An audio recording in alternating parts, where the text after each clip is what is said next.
मुख्यमंत्री महोदय, पालकमंत्री महोदयांना याची कल्पना आहे। चंदूभाऊ, आपल्यावरती किती खऱ्या केसेस झालेल्या आहेत, किती खोट्या केसेस झालेल्या आहेत।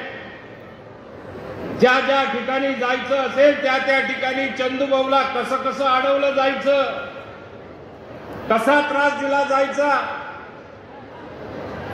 एक तर चंदूभाऊ, तुम्ही आणि मी सारखेच होतो। इकडनं खिशात हात घातला की डायरेक्ट तो आणि मला वरिष्ठांनी सांगितलं की आता येणाऱ्या काळामध्ये तुम्हाला विरोधात काम करायचंय। मीच मुख्यमंत्री महोदय एक घोषणा तयार केली, 50 खोके आणि एकदम ओके। पण ज्या पद्धतीने आज मी या मुक्ताईनगर बदललेलं, जे मुक्ताईनगर 30 वर्षाचे घडलं नाही, ते आज जे बदलताना आपल्याला मुक्ताईनगर दिसतंय।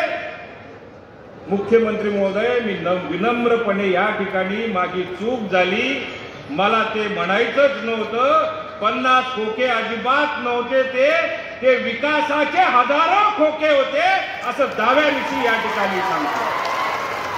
विकासाचे खोके एवढे महाराष्ट्रातल्या प्रत्येक भागामध्ये देण्याचा प्रयत्न करतात, हे कदाचित आमच्यासारख्या व्यक्तीला कधी कळलंच नसतं।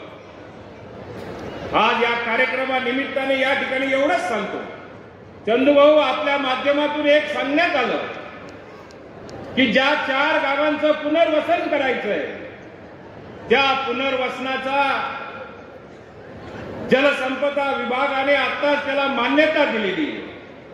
मुख्यमंत्री महोदय, मी आपल्या शाश्वतीने, आपल्या वतीने या ठिकाणी चंदूभाऊला आणि मुक्ताईनगरच्या जनतेला एक आश्वासित करतो की आपल्याला जी मान्यता मिळालेली आहे त्याचा प्रस्ताव हा मदत पुनर्वसन विभागाला आल्यानंतर तुमच्या सोबत तात्काळ मीटिंग घेऊन त्याला मान्यता देऊन जलसंपदा विभागाकडे पाठवला जाईल आणि या भागामध्ये जो पुनर्वसनाचा जो प्रश्न अनेक वर्षापासून अडकलेला असेल त्याच्यासाठी मार्ग काढला जाईल।